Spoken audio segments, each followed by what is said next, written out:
Hello, Professor. My name is Lindsay Parrish, and this is my submission for Module 5, Assignment 1. Your ethical position on pro-choice and reproductive rights is what I've chose to do my assignment on. So we're going to get started.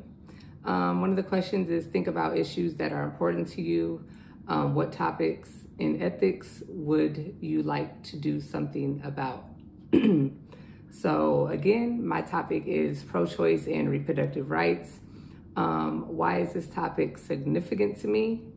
Pro-choice and reproductive rights are critical because they represent the essence of personal autonomy and freedom.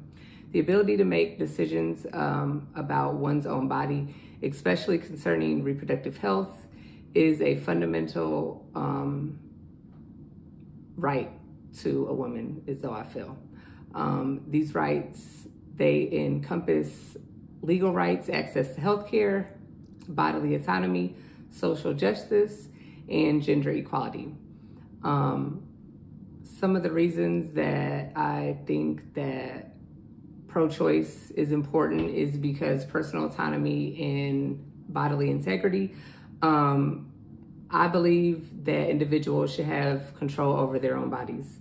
I believe in making decisions about whether to continue or terminate a pregnancy is the right of a woman. I don't think that the government should have any type of say-so in that, or anybody outside of that woman's own person, which is herself.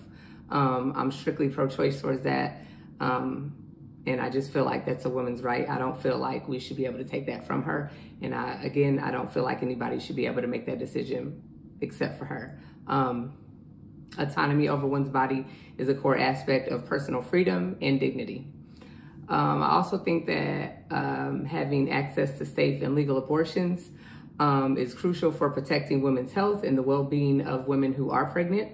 Restrictions on abortion can also lead to unsafe procedures that can result in serious health complications or even death. I think that making sure that women have access to safe abortions as well as contraceptives and safe preventatives and education, along with those resources, is a matter of public health and safety. I think it's our right as a country. I think we're indebted to women as far as that goes, because life starts with women, and women are the only people that can reproduce. So therefore, I feel like we need the safest access to not only abortions, but education behind that as well. Gender equality. I believe that reproductive rights are essential for achieving gender equality. The ability to make decisions about reproduction affects every aspect of your life, including your education, your employment, your economic stability, and your personal relationships. I believe that restrictions on reproductive rights can disproportionately affect women as well as individuals who become pregnant, and that can hinder their lifestyle. So I believe that everybody has a right to their gender equality. That's your own personal right. Nobody else has the right to make decisions about who you are, who you choose to be, or how you were created. Also, with that being said, that goes along to it as far as I also believe that social and economic justice, access to reproductive health care, including abortion, like I've stated, is a matter of social and economic justice. I feel like low-income individuals, LGBTQ individuals, sometimes they often face greater barriers to accessing reproductive health care just because in the class that they're in, sometimes there's stereotype or biasism towards that certain group. So it limits them to be able to have access to healthcare and economic justice versus someone that wasn't low income or weren't of that class. Is it right? No. But does it happen? Absolutely. And it happens every single day. So I feel like social and economic justice is crucial as far as that goes as well. And just overall legal and human rights, the right to be able to choose, the right to whether to choose to have an abortion is recognized by the right to just be able to have a voice about your own body. You know, I don't feel like anybody should be able to take that from you. And I don't feel like it should have to be a law in place for us to be able to make that right. What I would like to do about it, I'd like to address reproductive rights and support the pro-choice movement. Get a plan that involves like advocacy for education, community involvement to facilitate change. As far as like working with policymakers or like adversary groups, legal experts, to help protect and expand the reproductive rights, including supporting legalization that ensures access to safe and legal abortion, contraceptive, and comprehensive reproductive health care. We all know Roe versus Wade. That's a conversation that we can go here and there about that. Again, I'm pro-choice, so that definitely hit me deeply as far as the government wanting to step in and overturn that, especially from a man. That's just my opinion. Also would like to advocate for reproductive rights as far as partnering with support organizations and providing reproductive health care services, including clinics that offer abortion services. I know that we had them and they have some in a few states, but for the most part, they're becoming extinct. They're, you know, Planned Parenthood and things of that nature. The government has come in and shut those down ever since the overturn of Roe versus Wade. And I think that that's very unfortunate because that limits women and their right to be able to have access to contraceptives. You know, not only abortions. You know, nobody's putting up a brick and mortar and saying, hey, you know, we're here to just, in terms, terminate children. It's so much more beyond that. You know, beyond just abortions. It's access to everything.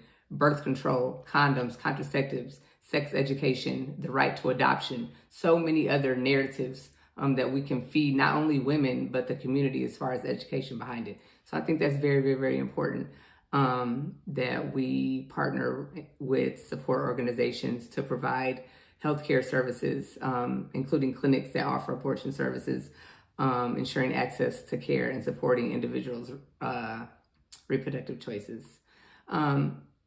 Education and awareness, just making sure that we have educational programs that raise awareness about reproductive rights and the importance of our reproductive systems and women's bodies.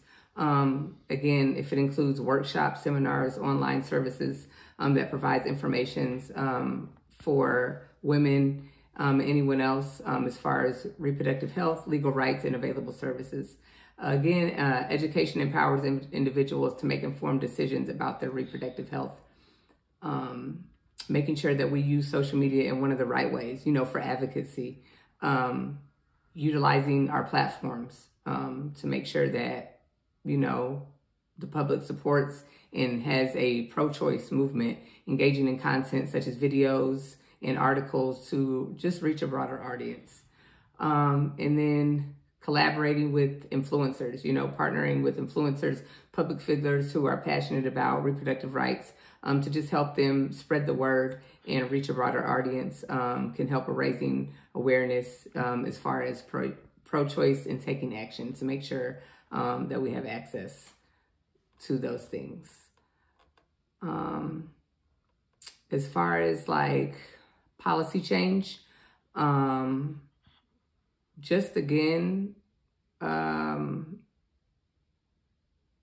supporting bills that ensure access to safe and legal abortion, contraceptive, and reproductive health care. Not only that, utilitarianism, excuse me, I struggle with that word. It's an ethical theory that emphasizes maximizing overall happiness and minimizing suffering. It is often summarized by the phrase, the greatest good for the greatest number, by Jeremy Bentham, and later expanded by John Stuart Mill. I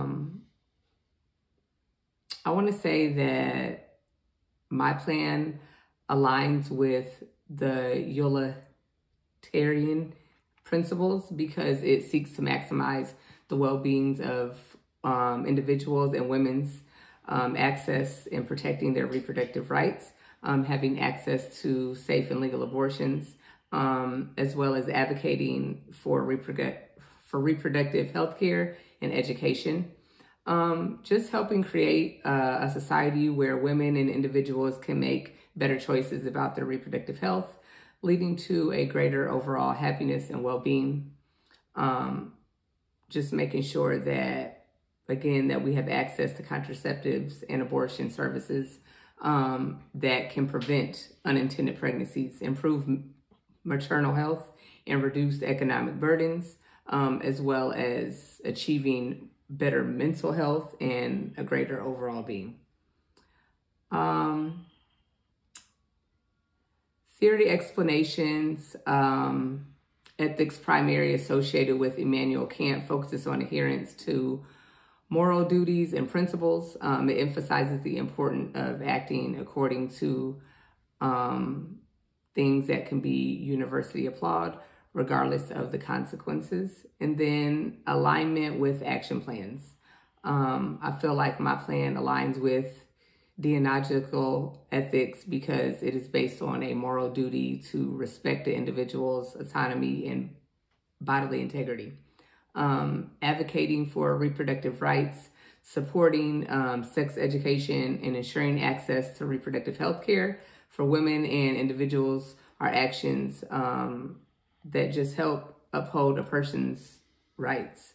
By respecting a person and a woman for their own bodies, it helps them make better decisions about reproductive plans of their own. As far as just supporting the plan and the actions, just acting on moral principles that can be applied to supporting pro-life and women's reproductive rights. Basically, just understanding like the virtue of ethics was rooted in the philosophy of Aristotle, emphasizes the development of moral character and virtues, focuses on cultivating qualities such as compassion, integrity, responsibility, and respect, which helps individuals lead a flourishing and ethical life. Just my action plan and my right to support women's pro-choice stands with ethics because it promotes the cultivation of moral virtues related to reproductive rights and body autonomy. Just by me advocating for ethical healthcare practices and raising awareness about reproductive rights and supporting individuals' reproductive choices, it helps me foster compassion, helps me have integrity and respect for women's and individuals' rights. Again, these rights are essential for creating a culture of respect and support for women's health and reproductive rights. And I just want to make sure that every person has access and has that right to be able to be pro-choice in their reproductive rights and their decision as far as that goes. So basically, in conclusion, reproductive rights in the pro-choice movement and ethical issues, helping women and communities and society in a whole by advocating for reproductive rights, help raising awareness, promoting comprehensive sex education, again, can just help women have the outlet to be able to have that education that they need about those choices that they make within their own bodies. And again, I just feel like together, these ethical theories can help guide and support commitment to protecting women's reproductive rights and ensuring access to comprehensive reproductive health care. And just by implementing a comprehensive pro-plan, we can help create a society that respects and supports individuals' autonomy over their own bodies and assuring access to safe and legal reproductive health care for all. And I just wanted to state some of the sources to where I got my information from. Wanted to get the House Pro-Choice Caucus. The resource offers comprehensive information on reproductive rights, including state-by-state resources and federal rights and options for accessing comprehensive health care. That is by the House Pro-Choice Caucus house.gov. And then also Reproductive Freedom for All, formerly known as the NARAL Pro-Choice America. This is an organization that offers resources on fighting for reproductive freedom, including information on abortion access and how bans, are impacting communities. And that is from the reproductivefreedomforall.org. So, again, that's my video. I hope you enjoyed it on pro-choice and reproductive rights. Have a great day.